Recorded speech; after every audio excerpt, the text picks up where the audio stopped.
अस्सलाम वालेकुम students, my name is Usman. Future vision academy में आप सबको खुशामदीद कहता हूँ। स्टूडेंट्स, हमारे पास चैप्टर नंबर 6 है और चैप्टर नंबर 6 का नाम है वर्क और एनर्जी।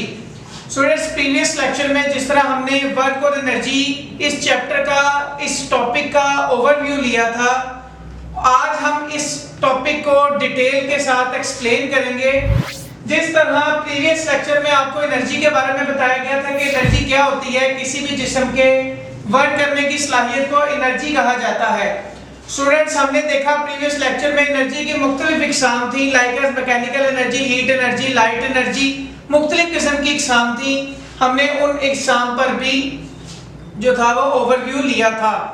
आज स्टूडेंट्स अगर हम देखें कि मैकेनिकल एनर्जी जो कि हमारी एनर्जी की एक किस्म है, आगे मैकेनिकल एनर्जी की जो आगे सब जो इकसाम है उनके बारे में भी हम आज रीड करेंगे कि मजीद फर्दर मैकेनिकल एनर्जी की इकसाम कौन कौन सी होती हैं। जिस तरह प्रीवियस लेक्चर में मैंने आप लोगों को बताया था कि मैकेनिकल एनर्जी की दो इकसाम होती हैं, काइनेटिक एनर्जी और पोटेंशियल एनर्जी।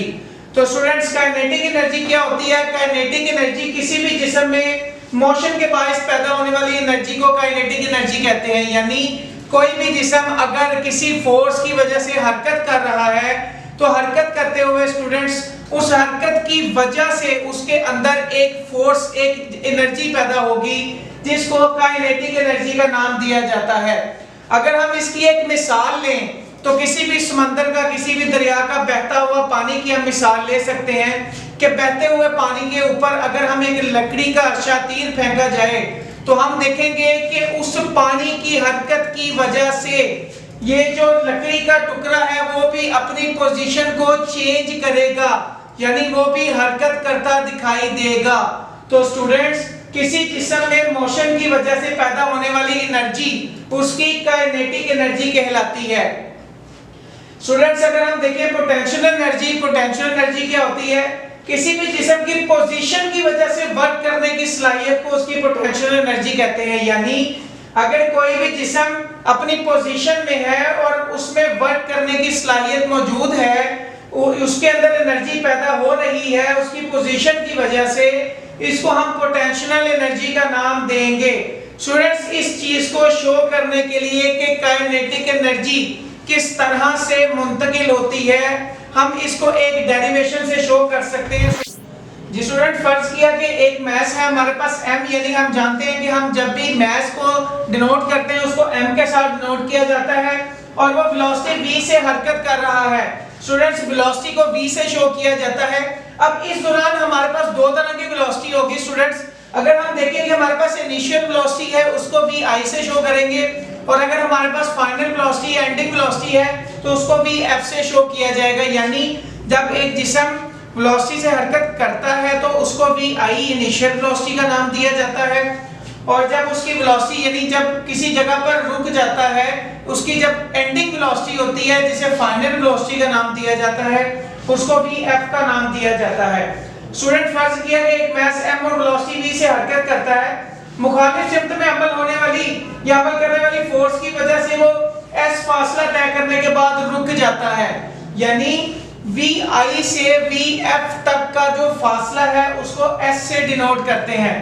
यानी उसने हरकत की जिसको vi का नाम दिया और एक फोर्स की वजह से वो फासला यानी s तय करने के बाद रुक जाता है, जहां पर वो रुकेगा वो उसकी फाइनल वेलोसिटी जिसको vi का नाम दिया जाएगा। स्टूडेंट्स, काइनेटिक एनर्जी को हम एक डेरिवेशन के थ्रू भी जो है वो शो कर सकते हैं, समझ सकते हैं कि किसी भी जिस्म की काइनेटिक एनर्जी हमारे पास बराबर होती है उसके मोशन की वजह से जिस्म का किया गया वर्क, ये दोनों एक दूसरे के बराबर होते हैं। तो आइए स्टूडेंट्स देखते हैं कि ये किस तरह से एक दूसरे के बराबर हैं। काइनेटिक एनर्जी बराबर है जिस्म का किया गया फोर्स, जो कि फोर्स की वजह से वो फैसला तय करने के बाद रुक जाता है, यानी Fs। इसको हम नाम देंगे फोर्स और तय किया गया फासला। यहाँ पर हमारे पास vi, जिसको हमने यहाँ पर देखा कि vi वेलोसिटी यानी जिस वेलोसिटी से हरकत करता है उस वेलोसिटी को हम इनिशियल वेलोसिटी का नाम देते हैं और वो इस वेलोसिटी से हरकत कर रहा है। अब फासला तय करने के बाद ये s फासला तय करने के बाद जब रुकता है उसको vf का नाम दिया जाता है। वहां पर इसकी जो फाइंडिंग वेलोसिटी है वो 0 हो जाती है, इसलिए हम उसको 0 के इक्वल कर देंगे। स्टूडेंट्स चूंकि हम जानते हैं कि हमारे पास जो फोर्स होती है वो बराबर होती है मास और एक्सेलरेशन के, इसलिए force is equal to ma। यहाँ पर हमें एक्सेलरेशन की जरूरत है, इसलिए हमने यहाँ पर फोर्स का फॉर्मूला लगाया जो कि बराबर है मास और एक्सेलरेशन के। स्टूडेंट्स यहाँ पर हम एक्सेलरेशन की मिकदार निकाल लेते हैं, f अपनी जगह पर ही रहेगा और m इज इक्वल टू के बाद जाके नीचे डिवाइड हो जाएगा। स्टूडेंट्स फोर्स ऑफ फ्रिक्शन की वजह से अगर मोशन को रोका गया है, इसलिए इसका जो एक्सेलरेशन है वो माइनस में होगा, यानी जब ये इज इक्वल टू के बाहर जाएगा तो साइन चेंज हो जाते हैं, अगर प्लस का तो माइनस का हो जाता है, अगर माइनस है तो वो प्लस में हो जाएगा। तो स्टूडेंट्स यहाँ पर हमारे पास एक्सेलरेशन की वैल्यू आ चुकी है, ये एक्सेलरेशन की वैल्यू। अब स्टूडेंट्स हमने यहाँ पर ये चीज हमें फाइंड आउट करनी है और इसको हमने देखना है कि ये काइनेटिक एनर्जी के इक्वल होनी चाहिए। हमारे पास जो मोशन का तीसरा कानून है, सेकंड हरकत की जो तीसरी इक्वेशन है, उसके मुताबिक 2as is equal to vf square minus vi। हमारे पास स्टूडेंट्स एक्सेलरेशन यहाँ पर मौजूद है, vf की मिकदार भी मालूम है हमें और vi की मिकदार भी हमें मालूम है। आइए यहाँ पर हम कीमतों को दर्ज करेंगे, 2 का 2 उसी तरह लिखा जाएगा। स्टूडेंट्स एक्सेलरेशन की वैल्यू हमने निकाली माइनस एफ ओवर एम, हम माइनस एफ ओवर एम लिखेंगे, एस आगे जो ये वाला s है वो सेम एज इट इज उसी तरह आ जाएगा। उसके बाद vf किसके इक्वल है, 0 का, यहाँ पर vf स्क्वायर है तो 0 का स्क्वायर आ जाएगा, माइनस यहाँ पर v है vi बराबर है v के, तो हम v का स्क्वायर यहाँ पर ले लेंगे। स्टूडेंट्स यहाँ पर हमारे पास इस कीमतें दर्ज करने के बाद हमारे पास किया गया वर्क जो है वो बराबर होगा हाफ और मास और ये v स्क्वायर वेलोसिटी के। सेम यही चीज हमारे पास स्टूडेंट इक्वल होगी इस काइनेटिक एनर्जी के।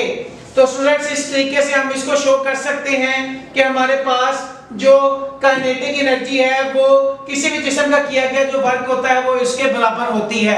तो स्टूडेंट्स आज जो हमने इक्वेशन जो आज की है वो काइनेटिक एनर्जी के अकॉर्डिंगली है। सबसे पहले हमने देखा कि एनर्जी क्या होती है, उसके बाद हमने एनर्जी की मुख्तलिफ इकसाम जो कि प्रीवियस लेक्चर में पढ़ी थी, उसमें से एक जो कि मैकेनिकल एनर्जी थी। आज हमने मैकेनिकल एनर्जी की इकसाम के बारे में ओवरव्यू लिया कि मैकेनिकल एनर्जी क्या होती है, उसमें फिर हमने काइनेटिक एनर्जी, उसके बाद पोटेंशियल एनर्जी के बारे में पढ़ा। आज ये जो डेरिवेशन की वो काइनेटिक एनर्जी की थी। इंशाल्लाह नेक्स्ट जो हमारे पास टॉपिक होगा वो पोटेंशियल एनर्जी के बारे में होगा। मैं उम्मीद करूंगा इंशाल्लाह इस टॉपिक में किसी भी किस्म की प्रॉब्लम का सामना आपको फेस नहीं करना पड़ेगा। शुक्रिया।